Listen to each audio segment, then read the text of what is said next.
ನಮಸ್ಕಾರ. 3 ಗಂಟೆ 3 ಪ್ರಶ್ನೆ ವಿಶೇಷ ನ್ಯೂಸ್ ಬುಲೆಟಿನ್ಗೆ ಸ್ವಾಗತ. ನಾನು ಸ್ಮಿತಾ ರಂಗನಾಥ್.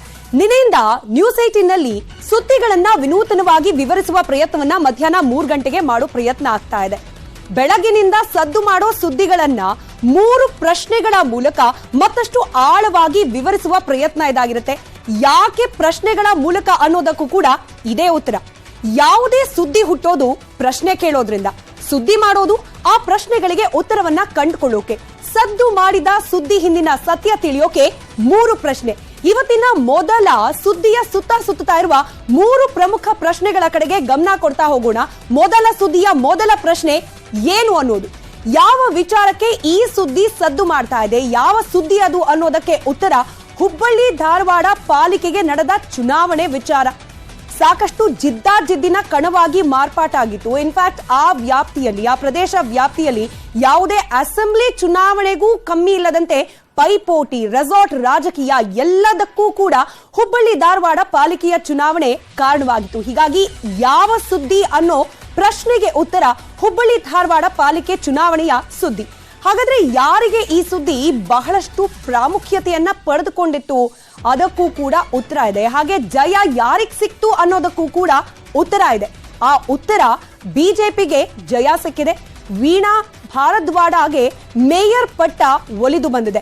ಮೇಯರ್ ಪಟ್ಟಕ್ಕೋಸ್ಕರನೇ ಸಾಕಷ್ಟು ಜಿದ್ದಾಜಿದ್ದಿನ ಪೈಪೋಟಿಯಲ್ಲಿ ನಡೆದಿತ್ತು.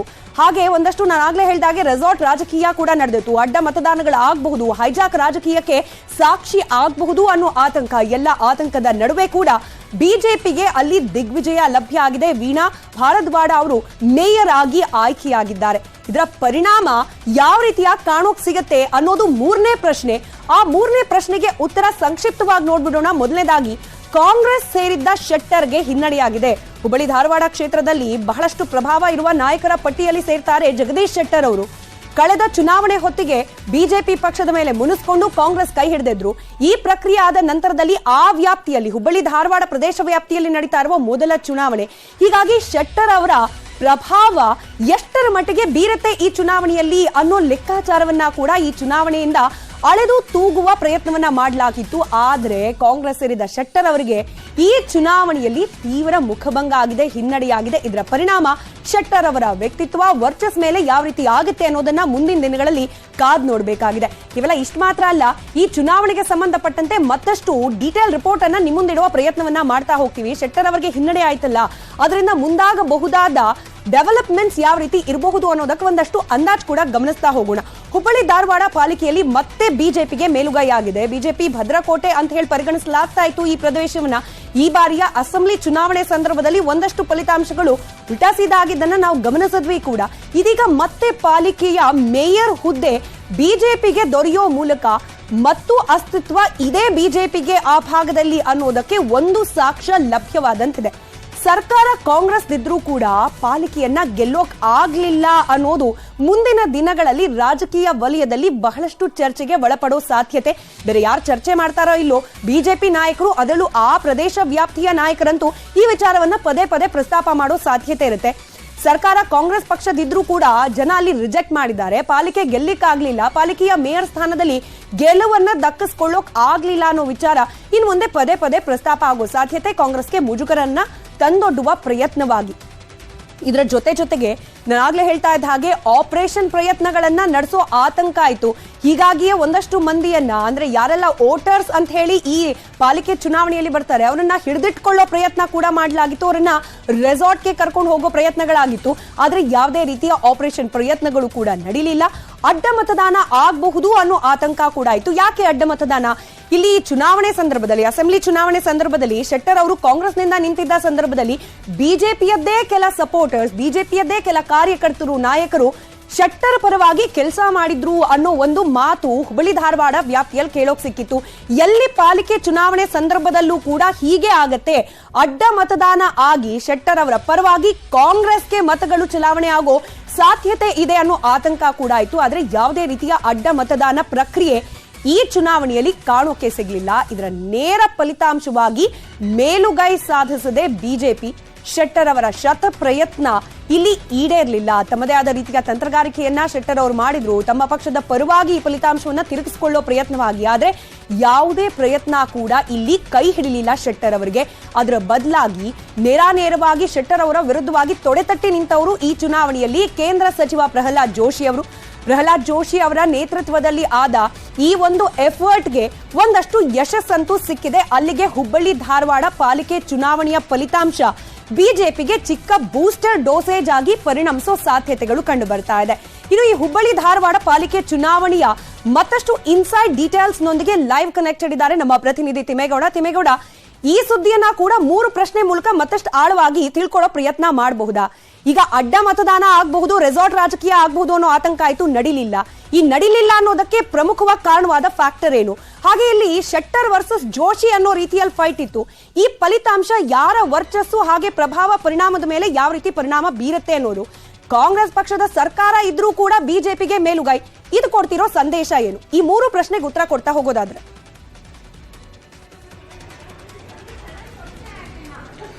ಬಹಳ ಮುಖ್ಯವಾಗಿ ಅದು ಯಾರ ವರ್ಚಸ್ಸು ಅನ್ನೋದಕ್ಕಿಂತ ಮುಖ್ಯವಾಗಿ ಬಿಜೆಪಿ ಪಕ್ಷ, ಅದು ಬಿಜೆಪಿಯ ಭದ್ರಕೋಟೆ ಹುಬ್ಬಳ್ಳಿ ಧಾರವಾಡ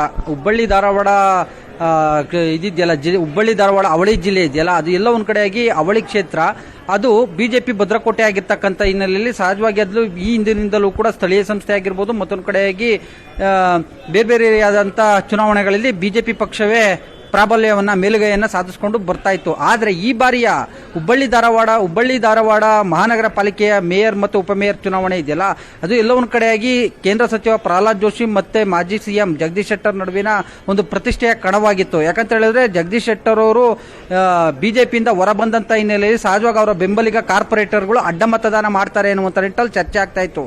ಆದ್ರೆ ಹುಬ್ಬಳ್ಳಿ ಧಾರವಾಡ ಮಹಾನಗರ ಪಾಲಿಕೆಯ ಒಂದು ಚುನಾವಣೆ ಅದು ಲೋಕಸಭಾ ಚುನಾವಣೆ ಮೇಲೆ ಪರಿಣಾಮ ಬೀರಬಹುದು ಮತ್ತು ಈ ಒಂದು ಚುನಾವಣೆ ಇದೆಯಲ್ಲ, ಅದೆಲ್ಲ ಒಂದು ಕಡೆಗೆ ತಮ್ಮ ಮುಂಬರುವಂತ ಲೋಕಸಭಾ ಚುನಾವಣೆಯ ಸ್ಪರ್ಧೆಯ ಮೇಲೆ ಪರಿಣಾಮ ಬೀರಬಹುದು ಅನ್ನುವಂಥ ನಿಟ್ಟಲ್ಲಿ ಅಖಾಡಕ್ಕೆ ಧುಮುಕಿರ್ತಕ್ಕಂಥ ಕೇಂದ್ರ ಸಚಿವ ಪ್ರಹ್ಲಾದ್ ಜೋಶಿ ಅವರು ಎಲ್ಲಾ ಕಾರ್ಪೊರೇಟರ್ಗಳನ್ನು ಕೂಡ ಪಕ್ಕದ ಅಂದ್ರೆ ಹೊರ ರಾಜ್ಯದ ರೆಸಾರ್ಟ್ ಒಂದಕ್ಕೆ ಕೊಂಡೊಯ್ದರು. ಸಾಕಷ್ಟು ಚುನಾವಣಾ ಕಾರ್ಯತಂತ್ರಗಳನ್ನು ಕೂಡ ಮಾಡಿದ್ರು. ಆದರೂ ಕೂಡ ಎಲ್ಲೊಂದು ಕಡೆಯಾಗಿ ಪಕ್ಷೇತರರನ್ನ ಸೆಳೆಯೋದ್ರ ಮುಖಾಂತರ ಕಾಂಗ್ರೆಸ್ ಹೇಗಾದ್ರೂ ಮಾಡಿ ಅಧಿಕಾರವನ್ನು ಹಿಡಿತೈತೆ ಅನ್ನುವಂಥ ನಿಟ್ಟಲ್ಲಿ ಲೆಕ್ಕಾಚಾರ ಇತ್ತು. ಅದರಲ್ಲೂ ಕೂಡ ಮಾಜಿ ಸಿಎಂ ಜಗದೀಶ್ ಶೆಟ್ಟರ್ ಅವರು ಕೂಡ ಸಾಕಷ್ಟು ರಣತಂತ್ರವನ್ನು ಕೂಡ ರೂಪಿಸಿದ್ರು. ಈ ಎಲ್ಲವೂ ಕೂಡ ತಲೆಕೆಳಕಾಗುವಂತೆ, ಮತ್ತೊಂದು ಕಡೆಯಾಗಿ ತಿರುಗುಬಾಣವಾಗುವಂತೆ, ಮತ್ತೊಂದು ಕಡೆಗೆ ತೀವ್ರ ಮುಖಭಂಗ ಆಗುವಂತೆ ಇವತ್ತು ಅಲ್ಲಿ ಹುಬ್ಬಳ್ಳಿ ಧಾರವಾಡ ಮಹಾನಗರ ಪಾಲಿಕೆಯ ಮೇಯರ್ ಮತ್ತು ಉಪಮೇಯರ್ ಸ್ಥಾನ ಬಿಜೆಪಿ ಪಾಲಾಗಿರ್ತಕ್ಕಂಥದ್ದು. ಸೊ ಈ ಒಂದು ಬೆಳವಣಿಗೆಗಳನ್ನ ನೋಡ್ತಾ ಹೋದ್ರೆ ಎಲ್ಲೊಂದು ಕಡೆಗೆ ಇವತ್ತು ಜಗದೀಶ್ ಶೆಟ್ಟರ್ ಅವರಿಗೆ ಒಂದು ರೀತಿ ಸೋಲು ಮತ್ತೆ ಗೆಲುವಿನ ಒಂದು ಸಿಹಿಯ ದಿನ ಅಂತ ಹೇಳಿದ್ರೆ ತಪ್ಪಾಗ್ಲಿಕ್ಕಿಲ್ಲ. ಯಾಕಂತ ಹೇಳಿದ್ರೆ ಒಂದ್ ಕಡೆಯಾಗಿ ಪರಿಷತ್ ಸ್ಥಾನಕ್ಕೆ ಇವತ್ತು ಅಭ್ಯರ್ಥಿಯಾಗಿ ನಾಮಪತ್ರವನ್ನು ಸಲ್ಲಿಸಿರ್ತಕ್ಕಂಥದ್ದು ಬಹುತೇಕ ಅವರೇ ಅವಿರೋಧವಾಗಿ ಆಯ್ಕೆ ಆಗುವಂತ ಒಂದು ಸಾಧ್ಯತೆಗಳಿದಾವೆ. ಆದ್ರೆ ಎಲ್ಲೋ ಒಂದ್ ಕಡೆಯಾಗಿ ಈ ಒಂದು ತಮ್ಮ ತವರು ಜಿಲ್ಲೆಯಲ್ಲೇ ಈ ರೀತಿಯಾದ ಪ್ರತಿಷ್ಠಿತ ಹುಬ್ಬಳ್ಳಿ ಧಾರವಾಡ ಮಹಾನಗರ ಪಾಲಿಕೆಯ ಚುನಾವಣೆಯಲ್ಲಿ ತೀವ್ರ ಮುಖಭಂಗ ಅನುಭವಿಸಿದ್ದು ಎಲ್ಲೋ ಒಂದ್ ಕಡೆಗೆ ಅದು ಜಗದೀಶ್ ಶೆಟ್ಟರ್ ಅವರ ಒಂದು ನಾಯಕತ್ವವನ್ನ, ಜಗದೀಶ್ ಶೆಟ್ಟರ್ ಅವರ ಒಂದು ವರ್ಚಸ್ಸನ್ನ ಪ್ರಶ್ನೆ ಮಾಡುವಂತದ್ದು. ಯಾಕಂತ ಹೇಳಿದ್ರೆ ಮುಂಬರುವಂತ ಲೋಕಸಭಾ ಚುನಾವಣೆ ದೃಷ್ಟಿಯನ್ನಿಟ್ಕೊಂಡು ಪರಿಷತ್ ಸ್ಥಾನವನ್ನ ಕೊಡಲಾಗಿದೆ. ಯಾಕಂತ ಹೇಳಿದ್ರೆ ಉತ್ತರ ಕರ್ನಾಟಕ ಭಾಗದಲ್ಲಿ ಶಾಸಕ ಲಕ್ಷ್ಮಣ ಸವದಿ ಮತ್ತೆ ಜಗದೀಶ್ ಶೆಟ್ಟರ್ ಅವರಿಗೆ ಒಂದಷ್ಟು ಲೋಕಸಭಾ ಕ್ಷೇತ್ರಗಳ ಉಸ್ತುವಾರಿಯನ್ನ ಕೊಡೋದಕ್ಕೆ ಕಾಂಗ್ರೆಸ್ ನಾಯಕರು ಚಿಂತನೆಯನ್ನ ನಡೆಸಿದ್ರು. ಆದ್ರೆ ಸ್ವಕ್ಷೇತ್ರದಲ್ಲೇ ಪ್ರತಿಷ್ಠಿತವಾದಂತಹ ಒಂದು ಸ್ಥಳೀಯ ಸಂಸ್ಥೆಯನ್ನ ಗೆಲ್ಲಿಸ್ಕೊಂಡ್ ಬರಕ್ಕಾಗ್ಲಿಲ್ಲ ಅನ್ನುವಂತ ನಿಟ್ಟಲ್ಲಿ ಇದೀಗ ಕಾಂಗ್ರೆಸ್ ನಾಯಕರು ಮಾತನಾಡ್ತಾ ಇದ್ದಾರೆ. ಇಂಥ ಹೊತ್ತಿನಲ್ಲಿ ಜಗದೀಶ್ ಶೆಟ್ಟರ್ ಅವರಿಗೆ ಮುಂಬರುವಂತ ದಿನಗಳಲ್ಲಿ ಕೇವಲ ಪರಿಷತ್ ಸದಸ್ಯ ಸ್ಥಾನಕ್ಕೆ ಸೀಮಿತವಾಗಬೇಕಾಗುತ್ತಾ, ಅಥವಾ ಕಾಂಗ್ರೆಸ್ ನಾಯಕರು ಸಮುದಾಯದ ಲೆಕ್ಕಾಚಾರದ ಆಧಾರದ ಮೇಲೆ, ಜಾತಿಯವರ ಲೆಕ್ಕಾಚಾರದ ಆಧಾರದ ಮೇಲೆ ಜಗದೀಶ್ ಶೆಟ್ಟರ್ ಅವ್ರಿಗೆ ಏನಾದರೂ ಸಚಿವ ಸ್ಥಾನ ಅಥವಾ ಸಭಾಪತಿ ಸ್ಥಾನವನ್ನ ಕೊಡಿಸೋದಕ್ಕೆ ಏನಾದರೂ ಮುಂದಾಗ್ತಾರಾ? ಇಂಥ ಒಂದು 10 ಹಲವಾರು ಚರ್ಚೆಗಳು ಶುರುವಾಗಿದೆಯಲ್ಲ, ಈ ಒಂದು ಚರ್ಚೆಗೆ ಇದೀಗ ಮತ್ತಷ್ಟು ಪುಷ್ಟಿ ನೀಡಿರುವಂತದ್ದು, ಮತ್ತಷ್ಟು ನಾನಾ ವ್ಯಾಖ್ಯಾನಗಳನ್ನ ಸೃಷ್ಟಿ ಮಾಡಿರುವಂತದ್ದು ಇವತ್ತಿನ ಹುಬ್ಬಳ್ಳಿ ಧಾರವಾಡ ಮಹಾನಗರ ಪಾಲಿಕೆ ಚುನಾವಣೆ. ಸ್ಮಿತಾ, ರೈಟ್, ಧನ್ಯವಾದ ತಿಮ್ಮೇಗೌಡ ಮಾಹಿತಿಗಾಗಿ. ಕಾಂಗ್ರೆಸ್ ವರ್ಸಸ್ ಬಿಜೆಪಿ ಜಿದ್ದಾಜಿದ್ದಿ ಕೇವಲ ಹುಬ್ಬಳ್ಳಿ ಧಾರವಾಡ ಪಾಲಿಕೆ ಚುನಾವಣೆ ವ್ಯಾಪ್ತಿಯಲ್ಲಿ ಮಾತ್ರ ನಿಂತಿಲ್ಲ, ಇವತ್ತು ರಾಜ್ಯ ವ್ಯಾಪಿ ಒಂದರ್ಥದಲ್ಲಿ ಕಾಂಗ್ರೆಸ್ ವರ್ಸಸ್ ಬಿಜೆಪಿಯ ಫೈಟ್ ನಡೆದಿದೆ. ಅದೇ ನಮ್ಮ ಇವತ್ತಿನ 3 ಗಂಟೆ 3 ಪ್ರಶ್ನೆ ಕಾರ್ಯಕ್ರಮದ 2ನೇ ಸುದ್ದಿ. ಹಾಗಾದ್ರೆ ಯಾವ್ದದು ಸುದ್ದಿ, ಯಾವ ವಿಚಾರಕ್ಕೆ ಆಯ್ತು ಕಾಂಗ್ರೆಸ್ ಹಾಗೆ ಬಿಜೆಪಿ ಮಧ್ಯೆ ಜಿದ್ದಾಜಿದ್ದಿ ಅನ್ನೋ ಸುದ್ದಿಗೆ ಸಂಬಂಧಪಟ್ಟ ಮೊದಲ ಪ್ರಶ್ನೆ ಕಡೆ ಗಮನ ಕೊಡೋಣ. ಏನು ಅನ್ನೋದು, ಯಾವ ವಿಚಾರಕ್ಕೆ ಕಮಲ ಕೈ ನಡುವೆ ಫೈಟ್ ಆಯ್ತು? ಅದಕ್ಕೆ ಉತ್ತರ ಕೈ ಕಮಲದ ನಡುವೆ ನಡೀತಿರುವ ಈ ಅಕ್ಕಿ ಪಾಲಿಟಿಕ್ಸ್. ಯಾವಾಗ ಸಿದ್ದರಾಮಯ್ಯ ಅವರು ಚುನಾವಣೆಗೆ ಮುಂಚೆ 10 ಕೆಜಿ ಅಕ್ಕಿಯನ್ನ ಉಚಿತವಾಗಿ ನೀಡುವ ಅನ್ನಭಾಗ್ಯ ಯೋಜನೆಯನ್ನ ಅಧಿಕಾರಕ್ಕೆ ಬಂದ ತಕ್ಷಣ ಜಾರಿಗೆ ತರ್ತೀವಿ ಅಂದ್ರು, ಚುನಾವಣೆಯಲ್ಲಿ ಗೆದ್ದು ಅಧಿಕಾರವನ್ನ ಸ್ವೀಕರಿಸಿದ್ರು, ಆಗ್ಲಿಂದಲೂ ಕೂಡ ಈ ಅಕ್ಕಿ ರಾಜಕೀಯ ಪ್ರಾರಂಭ ಆಗಿದೆ. ಇದೇ ವಿಚಾರಕ್ಕೆ ಸಂಬಂಧಪಟ್ಟಂತೆ ಇವತ್ತು ಬೀದಿಗಿಳಿದು ಪ್ರತಿಭಟನೆಯನ್ನ ಮಾಡಲಾಗಿದೆ. ಸಾಮಾನ್ಯವಾಗಿ ಸರ್ಕಾರ ಒಂದು ಪಕ್ಷದಿದ್ರೆ ಅದರ ವಿರೋಧ ಪಕ್ಷದವರು ಸರ್ಕಾರದ ವಿರುದ್ಧವಾಗಿ ಬೀದಿಗಿಳಿದು ಪ್ರತಿಭಟನೆ ಮಾಡೋದು ಸಾಮಾನ್ಯ. ಆದ್ರೆ ಇವತ್ತೇನಾಯ್ತು, ಸರ್ಕಾರದ ಪ್ರತಿನಿಧಿಗಳು ಬೀದಿಲಿದ್ರು, ವಿರೋಧ ಪಕ್ಷದವರು ಕೂಡ ಬೀದಿಗಿಳಿದು ಪ್ರತಿಭಟನೆಯನ್ನ ಮಾಡಿದ್ರು. ಯಾಕೆ ಅನ್ನೋ ಎರಡನೇ ಪ್ರಶ್ನೆ ಕೂಡ ಉತ್ತರವನ್ನ ಕಂಡುಕೊಳ್ಳೋ ಪ್ರಯತ್ನ ಮಾಡ್ತಾ ಹೋಗೋಣ. ಕಾಂಗ್ರೆಸ್ನ ಆರೋಪ ಏನು ಅಂತಂದ್ರೆ, FCI ಮೊದಲಿಗೆ ಅಕ್ಕಿ ಕೊಡ್ತೀನಿ ಅಂತ ಹೇಳಿತ್ತು, ಆದ್ರೆ ನಂತರದಲ್ಲಿ ಕೇಂದ್ರ ಸರ್ಕಾರದ ಒತ್ತಡ ಇನ್ಫ್ಲೂಯೆನ್ಸ್ ನಿಂದಾಗಿ ಕೊಡೋದಿಲ್ಲ ಅಂತ ಹೇಳ್ಬಿಡ್ತು. ಹೀಗಾಗಿ ಕೇಂದ್ರ ಸರ್ಕಾರ ಕಾಂಗ್ರೆಸ್ಗೆ ಒಳ್ಳೆ ಹೆಸರು ಬರಬಾರ್ದು ಅನ್ನೋ ಕಾರಣಕ್ಕೇನೆ ಅಕ್ಕಿ ಕೊಡ್ತಾ ಇಲ್ಲ ಅನ್ನೋದು ಕಾಂಗ್ರೆಸ್ನ ಆರೋಪ. ಆದ್ರೆ ಬಿಜೆಪಿಯದ್ದು ಕೂಡ ಇದಕ್ಕೆ ಕೌಂಟರ್ ಹೇಳಿಕೆ ಇದೆ. ಏನದು? ಜನರಿಗೆ ಅಕ್ಕಿ ಕೊಡಿ, ನೀವು ಕತೆ ಹೇಳಬೇಡಿ, ಕೇಂದ್ರದ ಹತ್ರ ನೀವು ಮುಂಚೆ ಮಾತುಕತೆ ಮಾಡಿರ್ಲಿಲ್ಲ ಈ ಗ್ಯಾರಂಟಿ ಘೋಷಣೆ ಮಾಡೋ ಸಂದರ್ಭದಲ್ಲಿ, ಈಗ ಕೇಂದ್ರದ ಕಡೆಗೆ ದೋಷಾರೋಪಣ ಪಟ್ಟಿಯನ್ನ ಸಲ್ಲಿಕೆ ಮಾಡೋದನ್ನ ಬಿಟ್ಟು ನೀವು ಕೊಟ್ಟ ಮಾತಿನಂತೆ ನಡೆದುಕೊಳ್ಳಿ ಅಂತ ಹೇಳಿ ಆಗ್ರಹಿಸ್ತಾ ಇವತ್ತು ಬಿಜೆಪಿಯ ಸದಸ್ಯರು ಕೂಡ ಪ್ರತಿಭಟನೆಗೆ ಮುಂದಾಗಿದ್ದಾರೆ. ಇದರ ಪರಿಣಾಮ ಏನು ಅನ್ನೋದು ನಮ್ಮ ಮೂರನೇ ಪ್ರಶ್ನೆ. ಪರಿಣಾಮ ಏನಾಗಬಹುದು ಅನ್ನೋದು ಕೂಡ ಉತ್ತರಗಳು ಸಿಗ್ತಾ ಇದೆ. ಬಿಜೆಪಿ ರಾಜಕೀಯ ಲಾಭದ ಪರಿಣಾಮದ ನಿರೀಕ್ಷೆಯಲ್ಲಿದೆ. ಈಗ ವಿರೋಧ ಪಕ್ಷದ ಸ್ಥಾನದಲ್ಲಿದ್ರೂ ಕೂಡ ಹತ್ತಿರದಲ್ಲೇ ಇದೆ ಲೋಕಸಭಾ ಚುನಾವಣೆ, ಬಿಬಿಎಂಪಿ ಚುನಾವಣೆ. ಈ ಚುನಾವಣೆ ಸಂದರ್ಭದಲ್ಲಿ ಕಾಂಗ್ರೆಸ್ ಫೇಲ್ಯೂರ್ ಆಯ್ತು, ಅಕ್ಕಿ ಕೊಡ್ತೀವಿ ಅಂತ ಹೇಳಿ ಕೊಡ್ಲಿಲ್ಲ, ನೋಡಿ ಅವರು ವೋಟ್ ಹಾಕಿದ್ರೆ ಇದೇ ರೀತಿ ಆಗತ್ತೆ ಪರಿಣಾಮ ಅಂತ ಹೇಳಿ ಪದೇ ಪದೇ ಪ್ರಸ್ತಾಪ ಮಾಡ್ತಾ ರಾಜಕೀಯ ಲಾಭವನ್ನ ಪಡೆದುಕೊಳ್ಳೋ ಪರಿಣಾಮದ ನಿರೀಕ್ಷೆಯಲ್ಲಿ ಬಿಜೆಪಿ ಇದೆ. ಕಾಂಗ್ರೆಸ್ಗೆ ಅಕ್ಕಿ ತರೋ ಒತ್ತಡ ಪರಿಣಾಮವಾಗಿ ಇವತ್ತು ನಡೀತಾ ಇರುವ ಪ್ರೊಟೆಸ್ಟ್ ಪ್ರತಿಭಟನೆಯ ಪರಿಣಾಮ ಕಾಂಗ್ರೆಸ್ ಮೇಲೆ ಯಾವ ರೀತಿ ಬೀರ್ತಿದೆ ಅಂತಂದ್ರೆ, ಅಕ್ಕಿ ತರಲೇಬೇಕು ಅನ್ನೋ ಒತ್ತಡ ಮೊದಲೇ ಇತ್ತು, ಅದು ಮತ್ತಷ್ಟು ಹೆಚ್ಚಾಗ್ತಾ ಇದೆ ಇವತ್ತು ನಡೆದ ಪ್ರತಿಭಟನೆಯ ನಂತರದಲ್ಲಿ. ಇಲ್ಲಿಗೆ ನಿಲ್ಲಿಲ್ಲ ಈ ಅಕ್ಕಿ ಪಾಲಿಟಿಕ್ಸ್.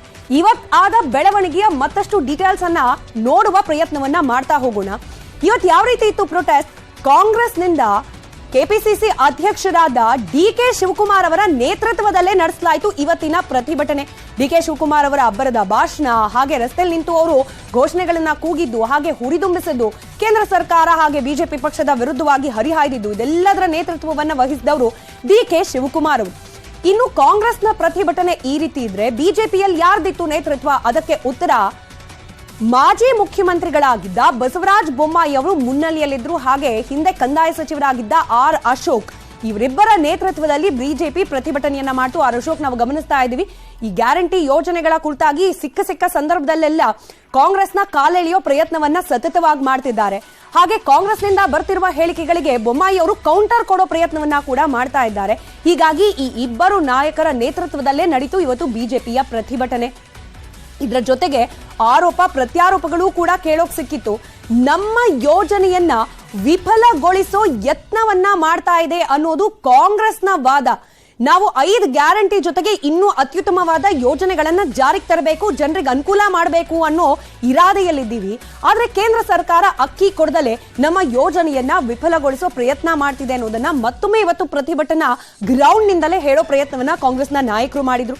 ಮತ್ತೊಂದು ಕಡೆಯಲ್ಲಿ ಕೇಂದ್ರದ ಅಕ್ಕಿ ಇರೋದು ತುರ್ತು ಸಂದರ್ಭದ ಬಳಕೆಗಾಗಿ, ಇದನ್ನ ಕ್ಲಿಯರ್ ಕಟ್ ಆಗಿ ತಿಳಿಸಲಾಗಿದೆ. ಹೊರಡಿಸಲಾಗಿರುವ ಪತ್ರದ ಮುಖೇನ ಬೇರೆ ಬೇರೆ ರಾಜ್ಯದಲ್ಲಿ ಪ್ರಾಕೃತಿಕ ವೈಪರೀತ್ಯ ಸೇರಿದಂತೆ ಅನೇಕ ಘಟನೆಗಳು ನಡೀತಿದೆ. ಅಂಥ ರಾಜ್ಯಗಳಿಗೆ ಆದ್ಯತೆಯ ಮೇರೆಗೆ ಅಕ್ಕಿಯನ್ನ ಸರಬರಾಜು ಮಾಡಬೇಕು, ಹಾಗೆ ತುರ್ತು ಪರಿಸ್ಥಿತಿಗೆ ಬಳಕೆ ಆಗ್ಲಿಕ್ಕೆ ಅಕ್ಕಿಯನ್ನ ಸ್ಟೋರೇಜ್ ಮಾಡಿ ಇಟ್ಕೊಳ್ಬೇಕು. ಹೀಗೆ ಇವ್ರು ಗ್ಯಾರಂಟಿ ಕೇಳಿದ್ರು ಕೊಟ್ರು ಅನ್ನೋ ಕಾರಣಕ್ಕೆ ನಾವು ಅಕ್ಕಿ ಕೊಡೋಕ್ ಆಗೋದಿಲ್ಲ ಅನ್ನೋದು ಬಿಜೆಪಿಯ ವಾದ ಆಗಿತ್ತು. ಕಾಂಗ್ರೆಸ್ ಪುಕ್ಸಟೆ ಯೋಜನೆಗೆ ಅಕ್ಕಿ ಕೊಡೋಕ್ ಆಗೋದಿಲ್ಲ ಅಂತ ಹೇಳಿ ನೇರ ಮಾತುಗಳಲ್ಲೂ ಕೂಡ ತಿಳಿಸ್ಬಿಟ್ಟಿದ್ದಾರೆ ಬಿಜೆಪಿಯ ನಾಯಕರು. ಈ ರಾಜಕೀಯ ವಾಕ್ಸಮರದ ನಡುವೆ ರಾಜಕೀಯ ನಾಯಕರ ಮಾತಿನ ವರಸೆ ಕೂಡ ಬಹಳಷ್ಟು ತೀಕ್ಷ್ಣವಾಗಿದ್ದದನ್ನ ನಾವು ಗಮನಿಸಿದ್ವಿ. ಯಾವ ಮಟ್ಟಿಗೆ ತೀಕ್ಷ್ಣವಾಗಿತ್ತು ಮಾತಿನ ವರಸೆ ಅನ್ನೋದಕ್ಕೆ ಡಿಕೆ ಶಿವಕುಮಾರ್ ಅವರ ಮಾತು, ಅದರ ಜೊತೆಗೆ ಬಸವರಾಜ ಬೊಮ್ಮಾಯಿ ಅವರ ಮಾತುಗಳು ಸಾಕ್ಷಿಯಾಗ್ತಿದೆ. ನೋಡೋಣ.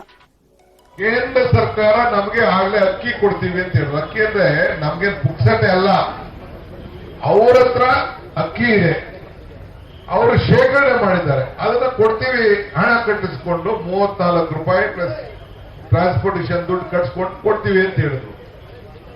ಈಗ ಇಲ್ಲ ಅಂತ ಹೇಳ್ತಾ ಇದ್ದಾರೆ. ನಮ್ದು ಧೋರಣೆ ಬದಲಾವಣೆ ಆಗ್ಬಿಟ್ಟಿದೆ, ಬೇರೆ ಕಡೆ ಕೊಡ್ತೀವಿ, ನಿಮ್ ಕರ್ನಾಟಕಕ್ಕೆ ಮತ್ತು ಬೇರೆ ರಾಜ್ಯಕ್ಕೆ ಅಂತ ವಾಪಸ್ ವಿಡ್ರಾ ಮಾಡ್ಕೊಂಡ್ಬಿಟ್ಟಿದ್ದಾರೆ.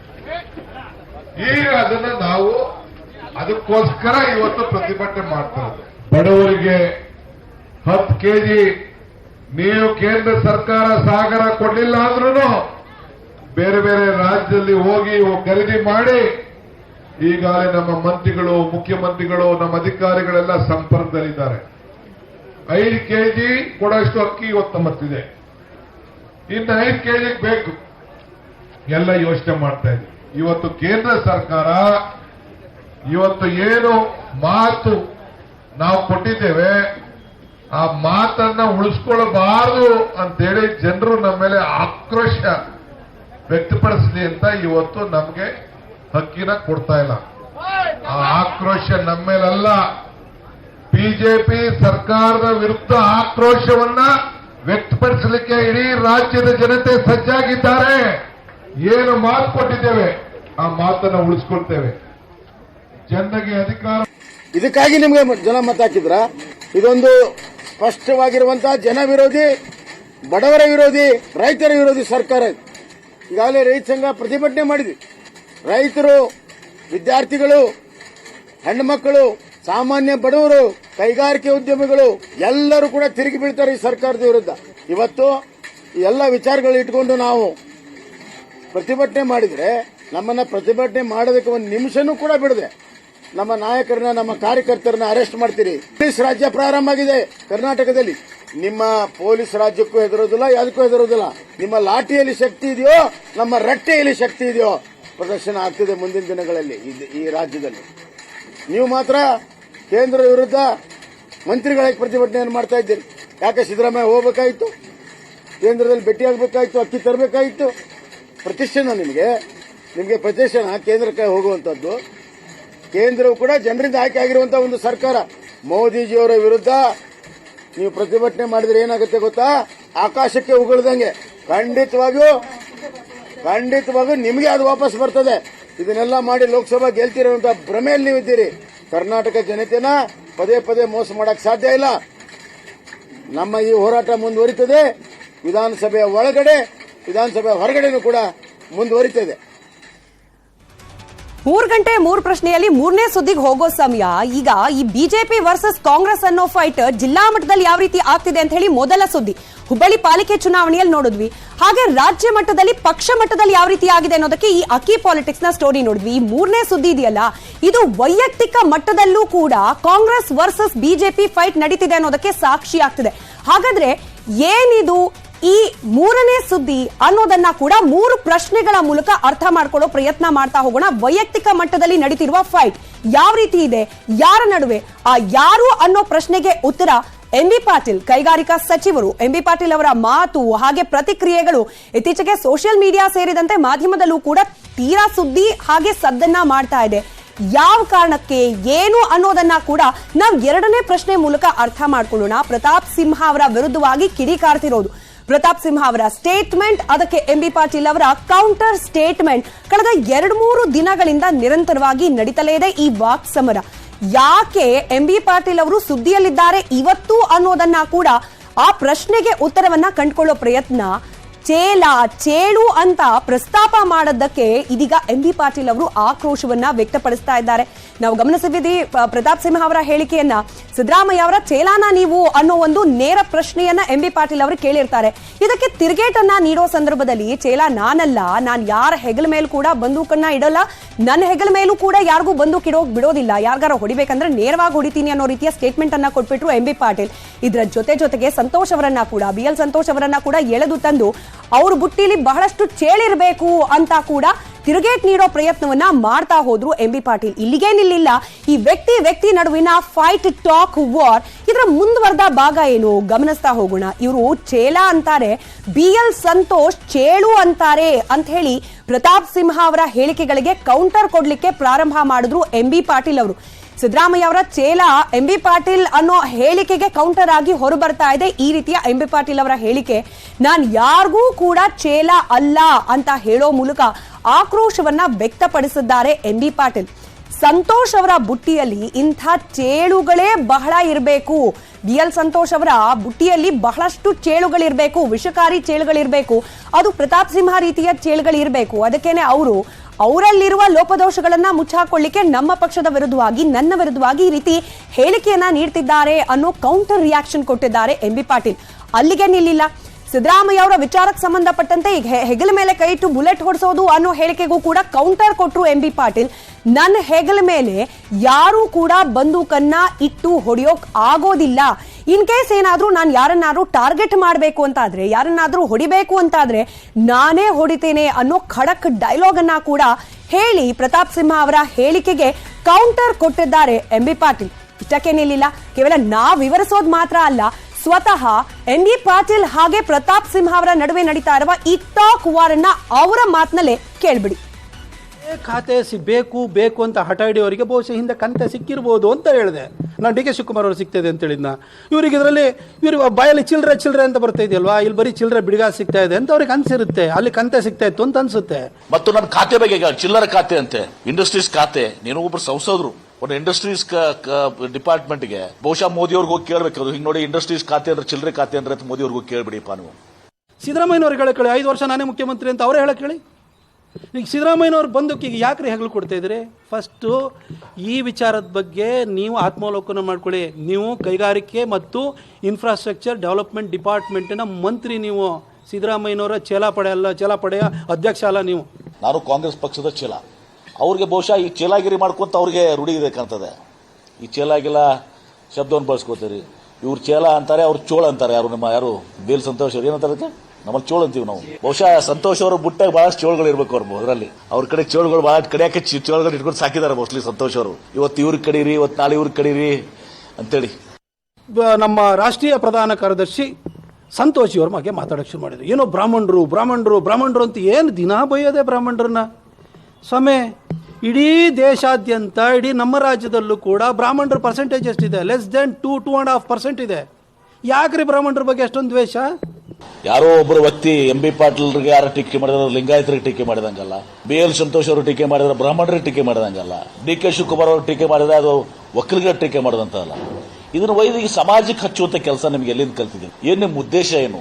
ಒಂದು ಜಾತಿಗೆ ಹೋಗುವಂತದ್ದು ಹಚ್ಚುವಂತದ್ದು, ಬ್ರಾಹ್ಮಣರು, ಒಕ್ಕಲಿಗರು, ಲಿಂಗಾಯತರು, ಈ ತೀರಿ ಮಾನಸಿಕ ಸ್ಥಿತಿ ಬಹುಶಃ ಪ್ರತಾಪ್ ಸಿಂಹ ಅವರು ಎಲ್ಲಿ ಕಲ್ತಿದ್ದಾರೆ ಗೊತ್ತಿಲ್ಲ. ಇದನ್ನ ಬಿಟ್ಬಿಡ್ಬೇಕಿನ್ಮೇಲೆ. 3 ಪ್ರಶ್ನೆ ವಿಶೇಷ ನ್ಯೂಸ್ ಬುಲೆಟಿನ್ಗೆ ಮತ್ತೆ ಸ್ವಾಗತ. 3 ಸುದ್ದಿಗಳಾಯ್ತು, 4ನೇ ಸುದ್ದಿಗೆ ಹೋಗ್ಬೇಕು. ಸುದ್ದಿ ಯಾವುದೇ ಆಗಿರಬಹುದು, ಆ ಸುದ್ದಿ ಹುಟ್ಟೋದೇ ಪ್ರಶ್ನೆ ಕೇಳೋದ್ರಿಂದ. ಸುದ್ದಿ ಮಾಡೋದು ಆ ಪ್ರಶ್ನೆಗೆ ಉತ್ತರ ಕಂಡುಕೊಳ್ಳೋದಕ್ಕೆ. ಸದ್ದು ಮಾಡಿದ ಸುದ್ದಿ ಹಿಂದಿನ ಸತ್ಯ ತಿಳಿಯೋಕೆ 3 ಪ್ರಶ್ನೆ. 4ನೇ ಸುದ್ದಿ ಕುರಿತಾದ 3 ಪ್ರಶ್ನೆಯ ಪೈಕಿ ಮೊದಲ ಪ್ರಶ್ನೆ ಕಡೆ ಗಮನ ಕೊಡೋಣ. ಸುದ್ದಿ ಮಾಡ್ತಿರೋದು ಯಾರು ಅನ್ನೋ ಪ್ರಶ್ನೆಗೆ ಉತ್ತರ ಪ್ರಧಾನಿ ನರೇಂದ್ರ ಮೋದಿ ಅವರು. ಯಾವ ಕಾರಣಕ್ಕೆ ಅನ್ನೋದಕ್ಕೆ ಉತ್ತರ ಪ್ರಧಾನಿ ನರೇಂದ್ರ ಮೋದಿ ಅವರು ಕೈಗೊಳ್ತಾ ಇರುವ ಅಮೆರಿಕ ಹಾಗೆ ಈಜಿಪ್ಟ್ ದೇಶಗಳ ಪ್ರವಾಸ. 2 ದೇಶಗಳ ಪ್ರವಾಸವನ್ನ ಪ್ರಧಾನಿ ನರೇಂದ್ರ ಮೋದಿ ಅವರು ಕೈಗೊಳ್ತಿದ್ದಾರೆ. ಈ ಪ್ರವಾಸದ ಒಂದು ವಿಶೇಷತೆ ಏನು, ಹಾಗೆ ಇದರ ಮಹತ್ವ ಏನು, ಇದೆಲ್ಲದರ ಡೀಟೇಲ್ಸ್ ಅನ್ನ ಮುಂದಿನ ಹಂತದಲ್ಲಿ ಕೊಡ್ತಾ ಹೋಗ್ತೀವಿ. ಯಾಕೆ ಇದು ಇಂಪಾರ್ಟೆಂಟ್ ಆಗುತ್ತೆ, ಹಾಗೆ ಯಾವ ಕಾರಣಕ್ಕೆ ಈ ವಿದೇಶ ಪ್ರವಾಸ ಅನ್ನೋ 3ನೇ ಪ್ರಶ್ನೆಗೆ ಉತ್ತರ ಬೈಡನ್ ಅವರ ಆಹ್ವಾನದ ಮೇರೆಗೆ ವಿಶ್ವಸಂಸ್ಥೆಯಲ್ಲಿ ನಡೆಯಲಿರುವ ಯೋಗ ದಿನದಲ್ಲಿ ಭಾಗಿಯಾಗೋಕ್ಕೋಸ್ಕರ ಅಮೆರಿಕ ಪ್ರವಾಸವನ್ನ ಕೈಗೊಳ್ತಿದ್ದಾರೆ ಪ್ರಧಾನಿ ನರೇಂದ್ರ ಮೋದಿ ಅವರು. ನಾಳೆ ವಿಶ್ವ ಯೋಗ ದಿನ. ನಾಳೆ ಅಮೆರಿಕಾದಲ್ಲೇನೆ, ಅದರಲ್ಲೂ ವಿಶ್ವಸಂಸ್ಥೆಯಲ್ಲಿ ನಡೆಯಲಿರುವ ಯೋಗ ದಿನದಲ್ಲಿ ಪ್ರಧಾನಿ ನರೇಂದ್ರ ಮೋದಿ ಅವರು ಭಾಗಿಯಾಗ್ತಾ ಇದ್ದಾರೆ. ಹಾಗಾದ್ರೆ ಮತ್ತೊಂದಷ್ಟು ಹೈಲೈಟ್ಸ್ ಗಮನಿಸ್ತಾ ಹೋಗೋಣ. ಮೋದಿ ಅವರ ಈ ವಿದೇಶ ಪ್ರವಾಸದ ಕುರಿತಾಗಿ ಒಟ್ಟು 6 ದಿನಗಳ ಅಮೆರಿಕ ಹಾಗೆ ಈಜಿಪ್ಟ್ ಪ್ರವಾಸವನ್ನ ಪ್ರಧಾನಿ ನರೇಂದ್ರ ಮೋದಿ ಅವರು ಕೈಗೊಳ್ತಾ ಇದ್ದಾರೆ. ಅಮೆರಿಕ ಅಧ್ಯಕ್ಷ ಜೋ ಬೈಡನ್ ಆಹ್ವಾನದ ಮೇರೆಗೆ ಅಮೆರಿಕ ಭೇಟಿ ನೀಡ್ತಾ ಇದ್ದಾರೆ. ಇದರ ಜೊತೆಗೆ ಕೇವಲ ಭೇಟಿ ಯೋಗ ದಿನ ಮಾತ್ರವಲ್ಲ, ಅಮೆರಿಕದ ಸಂಸತ್ತನ್ನ ಉದ್ದೇಶಿಸಿ ಭಾಷಣ ಕೂಡ ಮಾಡುವವರಿದ್ದಾರೆ ಪ್ರಧಾನಿ ನರೇಂದ್ರ ಮೋದಿ. ನಾಳೆ ಅಂತಾರಾಷ್ಟ್ರೀಯ ಯೋಗ ದಿನ. ವಿಶ್ವಸಂಸ್ಥೆಯಲ್ಲಿ ಪ್ರಧಾನಿ ಮೋದಿ ಯೋಗ ಮಾಡುವವರಿದ್ದಾರೆ. ಪ್ರಧಾನಿ ಮೋದಿ ಅವರ ಜೊತೆಗೆ 180 ದೇಶಗಳ ಪ್ರಮುಖರು ಕೂಡ ಸಾಥ್ ನೀಡುವವರಿದ್ದಾರೆ. ಈ ರೀತಿ ಇರಲಿದೆ ಪ್ರಧಾನಿ ನರೇಂದ್ರ ಮೋದಿ ಅವರ ವಿದೇಶ ಪ್ರವಾಸ. ಕೇವಲ ಅಮೆರಿಕ ಮಾತ್ರ ಅಲ್ಲ, ಈಜಿಪ್ಟ್ಗೆ ಕೂಡ ಪ್ರವಾಸವನ್ನ ಕೈಗೊಳ್ತಿದ್ದಾರೆ. ಹಾಗಾದ್ರೆ ಈ ವಿದೇಶ ಪ್ರವಾಸದ ಮತ್ತಷ್ಟು ಡೀಟೇಲ್ಸ್ ನೊಂದಿಗೆ ಲೈವ್ ಕನೆಕ್ಟ್ ಆಗ್ತಾ ಇದ್ದಾರೆ ನಮ್ಮ ಡೆಪ್ಯೂಟಿ ನ್ಯೂಸ್ ಎಡಿಟರ್ ರಾಘವೇಂದ್ರ ಗುಡಿ. ನ್ಯೂಸ್ ಡೆಸ್ಕ್ ನಿಂದ ಲೈವ್ ಕನೆಕ್ಟ್ ಇದ್ದಾರೆ. ರಾಘವೇಂದ್ರ ಗುಡಿ, ಪ್ರಧಾನಿಯವರ ವಿದೇಶ ಪ್ರವಾಸವನ್ನ 3 ಪ್ರಶ್ನೆ ಮೂಲಕ ಮತ್ತಷ್ಟು ತಿಳಿಯೋ ಪ್ರಯತ್ನ ಮಾಡಬಹುದಾ? ಕೇವಲ ಅಮೆರಿಕ ಮಾತ್ರ ಅಲ್ಲ, ಈಜಿಪ್ಟ್ ಕೂಡ ಹೋಗ್ತಿದ್ದಾರೆ. ಈಜಿಪ್ಟ್ಗೂ ಹೋಗ್ತಿರುವ ವಿಶೇಷತೆ ಏನು? ಹಾಗೆ ವಿಶ್ವ ಯೋಗ ದಿನದ ಜೊತೆಗೆ ಒಂದಷ್ಟು ಮೀಟಿಂಗ್ಗಳಲ್ಲೂ ಕೂಡ ಪ್ರಧಾನಿ ಭಾಗಿಯಾಗುವವರಿದ್ದಾರೆ. ಒಂದಷ್ಟು ಒಪ್ಪಂದಗಳಾಗೋ ನಿರೀಕ್ಷೆ. ಇದರ ಡೀಟೇಲ್ಸ್ ಏನು? ಜೊತೆಗೆ ನಮ್ಮ ದೇಶಕ್ಕೆ ಈ ವಿದೇಶ ಪ್ರವಾಸದಿಂದ ಆಗಬಹುದಾದ ಲಾಭ ಏನು? ಸ್ಮಿತಾ, ಈ ಬಾರಿಯ ವಿಶೇಷವಾಗಿ ಯಾಕೆ ಇಷ್ಟು ಚರ್ಚೆ ಆಗ್ತಾ ಇದೆ ಅಂತ ಸಹಜವಾದಂಥ ಪ್ರಶ್ನೆ ಬರ್ತಾ ಇದೆ. ನೀವು ಕೂಡ ಅದನ್ನ ಈಗ ಪ್ರಶ್ನೆ ಮುಖಾಂತರವಾಗಿಯೇ ಕೇಳ್ತಾ ಇದ್ದೀರಿ. ಆದರೆ ನಾವು ನೋಡೋದಾದ್ರೆ ಈಗ ಪ್ರಧಾನಮಂತ್ರಿ ನರೇಂದ್ರ ಮೋದಿಗಳು ಸಾಕಷ್ಟು ಬಾರಿ ಈಗ ಅಮೆರಿಕಕ್ಕೂ ಹೋಗಿದ್ದಾರೆ, ಬೇರೆ ಬೇರೆ ದೇಶಗಳಿಗೆ ಹೋಗಿದ್ದಾರೆ. ಹಾಗಿದ್ದಾಗಿಯೂ ಇದು ಯಾಕೆ ಇಷ್ಟು ಸಿಗ್ನಿಫಿಕೆನ್ಸ್ ಅನ್ನ ಪಡೆದುಕೊಳ್ತಾ ಇದೆ ಅಂತ ನೋಡೋದಾದ್ರೆ, ಈ ಬಾರಿ ಪ್ರಧಾನಮಂತ್ರಿ ನರೇಂದ್ರ ಮೋದಿ ಅಮೆರಿಕಕ್ಕೆ ಭೇಟಿ ಕೊಡ್ತಾ ಇರೋದು ಸ್ಟೇಟ್ ಗೆಸ್ಟ್ ಆಗಿ, ಅಂದ್ರೆ ಆ ಒಂದು ವೈಟ್ ಹೌಸ್ ಏನಿದೆಯಲ್ಲ, ಅವರು ಒಂದು ವಿಶೇಷ ಅತಿಥಿಯಾಗಿ ಆಹ್ವಾನ ಮಾಡ್ತಾ ಇರೋ ಹಿನ್ನೆಲೆಯಲ್ಲಿ ಪ್ರಧಾನಮಂತ್ರಿ ನರೇಂದ್ರ ಮೋದಿ ಅಮೆರಿಕಕ್ಕೆ ಹೋಗ್ತಾ ಇದ್ದಾರೆ. ಈ ವೇಳೆಯಲ್ಲಿ ಅವರಿಗೆ ವಿಶೇಷವಾಗಿರ್ತಕ್ಕಂಥ ಔತಣಕೂಟವನ್ನ ಅಧ್ಯಕ್ಷರಾಗಿರ್ತಕ್ಕಂಥ ಜೋ ಬೈಡನ್ ಅವರು ಕೂಡ ಇಟ್ಕೊಂಡಿದ್ದಾರೆ. ಅದೇ ರೀತಿಯಾಗಿ ವೈಸ್ ಪ್ರೆಸಿಡೆಂಟ್ ಆಗಿರ್ತಕ್ಕಂಥ ಕಮಲಾ ಹ್ಯಾರಿಸ್ ಅವರು ಕೂಡ ಅವರಿಗೆ ವಿಶೇಷವಾಗಿರ್ತಕ್ಕಂಥ ಔತಣಕೂಟವನ್ನ ಏರ್ಪಡಿಸಿದ್ದಾರೆ. ಯಾಕೆ ಭಾರತಕ್ಕೆ ಇಷ್ಟು ಮಹತ್ವ ಬರ್ತಾ ಇದೆ ಈ ಬಾರಿ ಅಂತ ನೋಡೋದಾದ್ರೆ, ನೋಡಿ, ಇವತ್ತು ನಾವು ವಿಶ್ವಾದ್ಯಂತ ನಾವು ಗಮನಿಸ್ತಾ ಇದರಲ್ಲಿ ಪ್ರಮುಖವಾಗಿರ್ತಕ್ಕಂಥ 2 ರಿಂದ 3 ಧ್ರುವಗಳಾಗಿದ್ದಾವೆ. ಒಂದು, ರಷ್ಯಾ ಉಕ್ರೇನ್ ಒಂದು ಯುದ್ಧ ಶುರುವಾದ ಮೇಲಿಂದ ಅದು ಸಾಕಷ್ಟು ಇಂಪ್ಯಾಕ್ಟ್ ಅನ್ನ ಅಂತಾರಾಷ್ಟ್ರೀಯ ಮಟ್ಟದಲ್ಲಿ ಬೀಳ್ತಾ ಇದೆ. ತೈಲ ಬೆಲೆಯಲ್ಲಿರ್ಬೋದು ಅಥವಾ ವಿಶ್ವ ಶಾಂತಿಗೆ ಸಂಬಂಧಪಟ್ಟ ಆಗಿರ್ಬೋದು. ಮತ್ತೊಂದು ಬಾರಿ ಅಣು ಬಾಂಬ್ ರೀತಿಯಾಗಿರ್ತಕ್ಕಂಥ ದಾಳಿಯನ್ನು ರಷ್ಯಾ ಮಾಡುವಂತ ಆತಂಕ ಕೂಡ ಇದೆ ಅಂತೇಳಿ ಈಗ ಸಾಕಷ್ಟು ವೆಸ್ಟರ್ನ್ಸ್ ಕಂಟ್ರಿಗಳು ನಿರಂತರವಾಗಿ ಆತಂಕವನ್ನು ವ್ಯಕ್ತಪಡಿಸ್ತಾ ಇವೆ. ಮತ್ತೊಂದು ಕಡೆಯಿಂದ ನೋಡ್ತಾ ಇದ್ರೆ ಚೈನಾದ ಬೆಳವಣಿಗೆ. ಇವತ್ತು ಇಡೀ ಪ್ರಪಂಚದ ಸಪ್ಲೈ ಚೈನ್ ನ ಪ್ರಮುಖವಾಗಿರ್ತಕ್ಕಂಥ ಕೊಂಡಿ ಯಾವುದಂದ್ರೆ ಅದು ಚೀನಾ. ಹೀಗಾಗಿ ಅದನ್ನ ಡೈವರ್ಸಿಫಿಕೇಶನ್ ಮಾಡಬೇಕು, ಒಂದೇ ದೇಶದ ಮೇಲೆ ಡಿಪೆಂಡ್ ಆಗಬಾರ್ದು ಅಂತ ಅದು ಕರೋನಾ ಸಮಯದಲ್ಲೂ ಕೂಡ ಇಡೀ ವಿಶ್ವ ಕಂಡುಕೊಳ್ತು. ತದನಂತರದಲ್ಲಿ ಆಗಿರ್ತಕ್ಕಂಥ ಬೆಳವಣಿಗೆಯಲ್ಲೂ ಕೂಡ ತಿಳಿದು ಬರೋದಕ್ಕೆ ಶುರುವಾಯಿತು. ಹೀಗಾಗಿ ಚೀನಾವನ್ನ ನಿಯಂತ್ರಣ ಮಾಡಬೇಕಾದಾಗ ಏಷ್ಯಾದಲ್ಲಿ ಯಾವ ರಾಷ್ಟ್ರಕ್ಕೆ ಅದು ಸಾಧ್ಯತೆ ಇದೆ ಅಂತಾಗ ಸಹಜವಾಗಿ ಅಮೆರಿಕಕ್ಕೂ ಕೂಡ ಗೊತ್ತಿರುವಂತದ್ದು ಭಾರತದ ಪ್ರಾಮುಖ್ಯತೆಯಲ್ಲಿ ಬಂದಿರುವಂತದ್ದು. ಮತ್ತೊಂದು ವಿಷಯಕ್ಕೆ ಬಂದಂತ ಸಂದರ್ಭದಲ್ಲಿ ವಿಶ್ವ ಭದ್ರತೆ ವಿಚಾರಕ್ಕೆ ಬಂದಾಗ ಕೂಡ ಸಾಕಷ್ಟು ಪ್ರಶ್ನೆಗಳು ಮೂಡ್ತಾ ಇದ್ದಾವೆ. ಹೀಗಾಗಿ ಈ ನಿಟ್ಟಿನಲ್ಲಿ ವಿಶೇಷವಾಗಿರ್ತಕ್ಕಂಥ ಚರ್ಚೆಗಳಾಗುತ್ತೆ. ಜೊತೆಗೆ ಭಾರತ ಇವತ್ತು ಖಂಡಿತವಾಗಿ ವೇಗವಾಗಿ ಬೆಳವಣಿಗೆ ಆಗ್ತಾ ಇದೆ. ಆದ್ರೆ ಮುಂದೆ ಬರುವಂತಹ ಹಂತದಲ್ಲಿ ಮತ್ತಷ್ಟು ಬೆಳವಣಿಗೆ ಆಗಬೇಕಾದಾಗ ಭಾರತಕ್ಕೆ ಅಗತ್ಯ ಇರತಕ್ಕಂಥ ಸಂಗತಿಗಳೇನು? ನಿಜಕ್ಕೂ ಈಗ ಭಾರತ ಆತ್ಮನಿರ್ಭರ ಭಾರತದ ಒಂದು ದೊಡ್ಡ ಮಟ್ಟದಲ್ಲಿ ಯಶಸ್ಸನ್ನು ಕಂಡುಕೊಳ್ತಾ ಇದೆ. ಸೇನಾ ವಿಚಾರದಲ್ಲಿ, ಸೇನಾ ಪರಿಕರಗಳ ವಿಚಾರದಲ್ಲಿ ಭಾರತ ಪರ್ಚೇಸ್ ಮಾಡ್ತಾ ಇರೋದು ಕೂಡ ಭಾರತದಲ್ಲಿ ತಯಾರಾಗ್ತಾ ಇದ್ದಾವೆ ಕೂಡ. ಆದ್ರೆ ಇವತ್ತು ಕೂಡ ಭಾರತ ಹೆಲಿಕಾಪ್ಟರ್ ಅಥವಾ ವಿಮಾನದ ಇಂಜಿನ್ ಗಳನ್ನ, ಅದು ಫೈಟರ್ ಜೆಟ್ ಇಂಜಿನ್ ಗಳನ್ನ ತಯಾರು ಮಾಡೋದಕ್ಕೆ ಸಾಧ್ಯ ಆಗ್ತಾ ಇಲ್ಲ. ಈಗ ತೇಜಸ್ ಭಾರತದ್ದೇ ಆಗಿದೆ, HAL ನಿರ್ಮಾಣ ಮಾಡ್ತಾ ಇದೆ. ಆದ್ರೆ ಅದರಲ್ಲಿ ಬಳಕೆ ಆಗಿರ್ತಕ್ಕಂಥ ಇಂಜಿನ್ ಇದೆಯಲ್ಲ, ಅದು GE ಎಲೆಕ್ಟ್ರಾನಿಕ್ಸ್ ಅವರು ತಯಾರು ಮಾಡುವಂತ ಒಂದು ಇಂಜಿನ್. ಹೀಗಾಗಿ ಆ ಇಂಜಿನ್ ಅನ್ನ ಈಗ ಅಮೆರಿಕದಿಂದ ಭಾರತ ಪರ್ಚೇಸ್ ಮಾಡಬೇಕಾದ್ರೆ ದೊಡ್ಡ ಮಟ್ಟದ ಹಣವನ್ನು ಪಾವತಿ ಮಾಡಬೇಕಾಗುತ್ತೆ. ಹೀಗಾಗಿ ಭಾರತ ಸತತವಾಗಿ ಒತ್ತಡವನ್ನು ಹೇರ್ತಾ ಬರ್ತಾ ಇತ್ತು ಅಮೆರಿಕದ ಮೇಲೆ, ಭಾರತದಲ್ಲಿ ಅದನ್ನ ನಿರ್ಮಾಣ ಮಾಡಿ ಅಂತ. ಈ ಬಾರಿ ಅದು ಆ ಒಂದು ಒಪ್ಪಂದಕ್ಕೂ ಕೂಡ ಪ್ರಧಾನಮಂತ್ರಿ ನರೇಂದ್ರ ಮೋದಿ ಅವರು ಸಹಿ ಹಾಕುವ ಸಾಧ್ಯತೆ ಇದೆ. ಒಂದು ವೇಳೆ ಅದು ಸಹಿ ಹಾಕಿದಂತ ಸಂದರ್ಭದಲ್ಲಿ ಭಾರತದಲ್ಲೇ ಈ ಒಂದು ಫೈಟರ್ ಜೆಟ್ ಇಂಜಿನ್ಸ್ ಗಳು, ಫೈಟರ್ ಹೆಲಿಕಾಪ್ಟರ್ ಇಂಜಿನ್ಸ್ ಗಳು ತಯಾರಾಗೋದಕ್ಕೆ ಶುರುವಾಗುತ್ತೆ. ಇದು ಒಂದು ಉದ್ಯೋಗ ಜನರೇಟ್ ಆಗೋದ್ರಲ್ಲೂ ಕೂಡ, ಜೊತೆಗೆ ರಫ್ತಿನ ವಿಚಾರಕ್ಕೆ ಬಂದಾಗಲೂ ಕೂಡ ದೊಡ್ಡ ಮಟ್ಟದ ಹೆಜ್ಜೆಯಾಗಿ, ದೊಡ್ಡ ಮಟ್ಟದ ಲಾಭವಾಗಿ ಭಾರತಕ್ಕೆ ಒದಗಿ ಬರುವಂತದ್ದು. ಮತ್ತೊಂದು ವಿಚಾರಕ್ಕೆ ಬಂದಾಗ ಇವತ್ತು ಆರ್ಟಿಫಿಷಿಯಲ್ ಇಂಟೆಲಿಜೆನ್ಸ್ ಬಗ್ಗೆ ಸಾಕಷ್ಟು ಚರ್ಚೆಗಳಾಗ್ತಾ ಇದಾವೆ. ಚಾಟ್ GPT ಬಗ್ಗೆ ನೋಡ್ತಾ ಇದ್ದೀವಿ. AI ಬಾಟ್ಸ್ ಗಳ ಬಗ್ಗೆ ಕೂಡ ಸೋಷಿಯಲ್ ಮೀಡಿಯಾದಲ್ಲಿ ದೊಡ್ಡ ಮಟ್ಟದ ಚರ್ಚೆಗಳಾಗ್ತಾ ಇತ್ತು. ಹೇಗೆ ಒಂದು ಇಡೀ ದೇಶದ ಚುನಾವಣೆಯನ್ನೇ ನಿಯಂತ್ರಣ ಮಾಡಬಲ್ಲು ಈ AI ಬಾಟ್ಸ್ ಗಳನ್ನೋದನ್ನು ಕೂಡ ಇತ್ತೀಚಿನ ಬೆಳವಣಿಗೆಗಳು ನೋಡ್ಕೊಳ್ತಾ ಇದ್ದೀವಿ. ಅಂದ್ರೆ ಅದು ಎಷ್ಟು ವೇಗವಾಗಿ ಟೆಕ್ನಾಲಜಿ ಡೆವಲಪ್ ಆಗ್ತಾ ಇದೆ, ಅಷ್ಟೇ ವೇಗವಾಗಿ ಭಾರತ ಕೂಡ ಅದನ್ನ ಅಡಾಪ್ಟ್ ಮಾಡಿಕೊಂಡ್ರೆ ಮಾತ್ರ ಮುಂಬರುವಂತಹ ದಿನಗಳ ಚಾಲೆಂಜಸ್ ಅನ್ನು ಎದುರಿಸಕ್ಕೆ ಸಾಧ್ಯ ಆಗುತ್ತೆ. ಹೀಗಾಗಿ ಟೆಕ್ನಾಲಜಿ ಟ್ರಾನ್ಸ್ಫರ್ ನಲ್ಲಿ ಸಾಕಷ್ಟು ಅಡೆತಡೆಗಳಿತ್ತು. ಯಾಕಂದ್ರೆ ಅಮೆರಿಕ ತನ್ನದೇ ಆಗಿರ್ತಕ್ಕಂಥ ನಿಯಮಗಳನ್ನ ಇಟ್ಟುಕೊಂಡಿದೆ, ತನ್ನದೇ ಆಗಿರ್ತಕ್ಕಂಥ ದಿಗ್ಬಂಧಗಳನ್ನು ಕೂಡ ಕೆಲ ರಾಷ್ಟ್ರಗಳ ಮೇಲೆ ಹಾಕ್ತಾ ಇರುತ್ತೆ. ತನ್ನ ನಿಯಮಗಳ ಕಾರಣದಿಂದಾಗಿ ಭಾರತಕ್ಕೆ ಸರಾಗವಾಗಿ ಟೆಕ್ನಾಲಜಿ ಹರಿದು ಬರ್ತಾ ಇಲ್ಲ. ಹೀಗಾಗಿ ಆ ನಿಟ್ಟಿನಲ್ಲೂ ಪ್ರಧಾನಮಂತ್ರಿ ನರೇಂದ್ರ ಮೋದಿ ಮತ್ತೆ ಜೋ ಬೈಡನ್ ಮಧ್ಯದಲ್ಲಿ ಈ ಬಾರಿ ಒಪ್ಪಂದ ಆಗುವಂತಹ ಸಾಧ್ಯತೆಗಳಿದ್ದಾವೆ. ಒಂದು ವೇಳೆ ಆ ಒಪ್ಪಂದಕ್ಕೆ ಸಹಿ ಹಾಕಿದಂತ ಸಂದರ್ಭದಲ್ಲಿ ಮುಂಬರುವಂತಹ ದಿನಗಳಲ್ಲಿ ದೊಡ್ಡ ಮಟ್ಟದ ರೆವಲ್ಯೂಷನ್ ಭಾರತದಲ್ಲಿ ಆಗುತ್ತೆ. ಅದರ ಪ್ರಮುಖವಾದಂತಹ ಕೊಂಡಿ ಆರ್ಟಿಫಿಷಿಯಲ್ ಇಂಟೆಲಿಜೆನ್ಸ್ ಅನ್ನ ವಹಿಸಿಕೊಳ್ಳುತ್ತೆ. ನಾವು 1994 ಸಮಯವನ್ನು ಗಮನಿಸ್ತಾ ಇದ್ರೆ ಸ್ಮಿತಾ, ಆ ಸಮಯದಲ್ಲಿ ಭಾರತಕ್ಕೆ ಕಂಪ್ಯೂಟರ್ಗಳು ಬಂದಾಗ ಪ್ರಶ್ನೆಗಳು ಮೂಡ್ತಾ ಇತ್ತು. ಕಂಪ್ಯೂಟರ್ಗಳು ಬಂದ್ರೆ ಜನರ ಉದ್ಯೋಗವನ್ನ ಕಿತ್ತುಕೊಳ್ತಾವೆ ಅಂತ. ಹಾಗಿದ್ದಾಗ ಆದ್ರೆ ಇವತ್ತು ನಾವು ನೋಡ್ತಾ ಇದೀವಿ, ಆ ಕಂಪ್ಯೂಟರ್ ದೊಡ್ಡ ರೆವಲ್ಯೂಷನ್ ಆಯಿತು. ದೊಡ್ಡ ಮಟ್ಟದ ಉದ್ಯೋಗ ಸೃಷ್ಟಿಗೆ, ಇಡೀ ಪ್ರಪಂಚದ ಬದಲಾವಣೆಗೆ ಕಂಪ್ಯೂಟರ್ಗಳು ಪ್ರಮುಖವಾದಂತಹ ಕಾರಣ ಹೇಗಾಯಿತು, ಅಂತದೇ ಒಂದು ಸಂದರ್ಭ, ಅವಕಾಶ ಈಗ ವಿಶ್ವದ ಮುಂದೆ ಬಂದಿರೋದು ಆರ್ಟಿಫಿಷಿಯಲ್ ಇಂಟೆಲಿಜೆನ್ಸ್ ಮೂಲಕವಾಗಿ. ಆ ನಿಟ್ಟಿನಲ್ಲೂ ಕೂಡ ಭಾರತದ ಒಪ್ಪಂದ ಆಗುವಂತಹ ಸಾಧ್ಯತೆ ಇದೆ. ನಮಗೆ ಗೊತ್ತಿರೋ ಹಾಗೆ ಕಳೆದ 2 ರಿಂದ 3 ವರ್ಷಗಳ ಅವಧಿಯಲ್ಲಿ ಸತತವಾಗಿ ಈ ವಿಚಾರವನ್ನ ಅಜಿತ್ ದೋವಲ್ ಅವರು ಪ್ರಸ್ತಾಪ ಮಾಡ್ತಾ ಬರ್ತಾ ಇದ್ದಾರೆ. ಅಜಿತ್ ದೋವಲ್ ಅವರು ಅಮೆರಿಕದ ದೊಡ್ಡ ದೊಡ್ಡ ನಾಯಕರು ಯಾರಿದ್ದಾರೆ, ಅಲ್ಲಿ ಅಧಿಕಾರಿಗಳು ಯಾರಿದ್ದಾರೆ, ಅವರ ಜೊತೆಯಲ್ಲಿ ನೇರವಾದಂತಹ ಸಂಬಂಧವನ್ನು ಇಟ್ಟುಕೊಂಡಿದ್ದಾರೆ. ಆ ವಿಚಾರದಲ್ಲಿ ಚರ್ಚೆಯನ್ನ ಮಾಡ್ತಾ ಇದ್ದಾರೆ. ಅದರ ಫಲ ಈಗ ಸಿಗುವಂತಹ ಸಾಧ್ಯತೆಗಳಿದ್ದಾವೆ. ಇವು ಪ್ರಮುಖವಾಗಿ ಮೇಲ್ನೋಟಕ್ಕೆ ಕಂಡು ಬರ್ತಾ ಇರುವಂತದ್ದು. ಇನ್ನು ಇದರ ಜೊತೆಯಲ್ಲಿ ಸಾಫ್ಟ್ವೇರ್, ಭಾರತದ ಸಾಫ್ಟ್ವೇರ್ ವಿಚಾರಕ್ಕೆ ಬಂದಾಗ ಭಾರತ ಒಂದು ಕಡೆಯಿಂದ ಹಾರ್ಡ್ ಪವರ್ ಅನ್ನ ಇಂಪ್ರೂವ್ ಮಾಡ್ಕೊಳ್ತಾ ಇದೆ, ಸಾಫ್ಟ್ ಪವರ್ ಅನ್ನ ಕೂಡ ಇಂಪ್ರೂವ್ ಮಾಡ್ಕೊಳ್ಳಕ್ಕೆ ಪ್ರಯತ್ನ ಮಾಡ್ತಾ ಇದೆ. ಅದರ ಭಾಗವಾಗಿ ಇಂಟರ್ನ್ಯಾಷನಲ್ ಯೋಗ ಡೇ ಅನ್ನು ಕೂಡ ಈಗ ಜಾರಿಗೆ ತರಲಾಗ್ತಾ ಇದೆ. ಈಗ ಅಮೆರಿಕಕ್ಕೆ ಪ್ರಧಾನಮಂತ್ರಿ ನರೇಂದ್ರ ಮೋದಿ ಹೋಗ್ತಾ ಇರೋದ್ರಿಂದ ಸಹಜವಾಗಿ ಯೋಗ ಡೇ ಅಲ್ಲಿ ಅಲ್ಲೇ ಪಾಲ್ಗೊಳ್ತಾರೆ. ಅದು ವಿಶ್ವಸಂಸ್ಥೆಯ ನೇತೃತ್ವದಲ್ಲಿ ಈ ಬಾರಿ ನಡೀತಾ ಇರತಕ್ಕಂತಹ ಯೋಗ ಡೇ ಕಾರ್ಯಕ್ರಮದಲ್ಲಿ ಸುಮಾರು 180 ದೇಶಗಳ ಪ್ರತಿನಿಧಿಗಳು ಕೂಡ ಪಾಲ್ಗೊಳ್ತಾ ಇದ್ದಾರೆ. ಅಂದ್ರೆ ಭಾರತಕ್ಕೆ ಬೆಂಬಲ ಎಷ್ಟು ದೊಡ್ಡ ಮಟ್ಟದಲ್ಲಿ ವ್ಯಕ್ತವಾಗ್ತಿದೆ ಅಂತಾರಾಷ್ಟ್ರೀಯ ಮಟ್ಟದಲ್ಲಿ ಅನ್ನೋದಕ್ಕೂ ಕೂಡ ಇದು ಪ್ರಮುಖವಾದಂತಹ ಹೆಜ್ಜೆ. ಇನ್ನು ಅಮೆರಿಕದಲ್ಲಿ ಈಗ ನೊಬೆಲ್ ಲಿಟರೇಟ್ಸ್ ಇರಬಹುದು ಅಥವಾ ಎಲಾನ್ ಮಸ್ಕ್ ರೀತಿಯಾಗಿರ್ತಕ್ಕಂಥ ಇಂಡಸ್ಟ್ರಿಯಲಿಸ್ಟ್ ಇರಬಹುದು, ಅವರನ್ನು ಕೂಡ ಭೇಟಿ ಆಗ್ತಾ ಇದ್ದಾರೆ. ಅದಾದ ಬಳಿಕ ಪ್ರಧಾನಮಂತ್ರಿ ನರೇಂದ್ರ ಮೋದಿ ಈಜಿಪ್ಟ್ಗೆ ಹೋಗ್ತಾರೆ. ಅಲ್ಲೂ ಕೂಡ ರಕ್ಷಣಾ ವಿಚಾರ ವಿಚಾರಕ್ಕೆ ಸಂಬಂಧಪಟ್ಟ ಹಾಗೆ ದೊಡ್ಡ ಮಟ್ಟದ ಮಾತುಕತೆಗಳು ಮತ್ತೆ ಒಪ್ಪಂದಗಳು ನಡೆಯುವಂತ ಸಾಧ್ಯತೆಗಳಿದಾವೆ ಸ್ಮಿತಾ. ರೈಟ್, ಧನ್ಯವಾದ ರಾಘವೇಂದ್ರ ಗುಡಿ ಮಾಹಿತಿಗಾಗಿ. ಸೊ ಇದಾಗಿತ್ತು ದಿನದ ಪ್ರಮುಖ ವಿದ್ಯಮಾನಗಳನ್ನ 3 ಪ್ರಶ್ನೆಯ ಮೂಲಕ ವಿವರಿಸುವ ವಿನೂತನ ಪ್ರಯತ್ನ. 3 ಗಂಟೆ 3 ಪ್ರಶ್ನೆ. ನೋಡ್ತಾ ಇರಿ ನ್ಯೂಸ್ 18, ಜಾಲ ನಮ್ಮದು, ಬಲ ನಿಮ್ಮದು.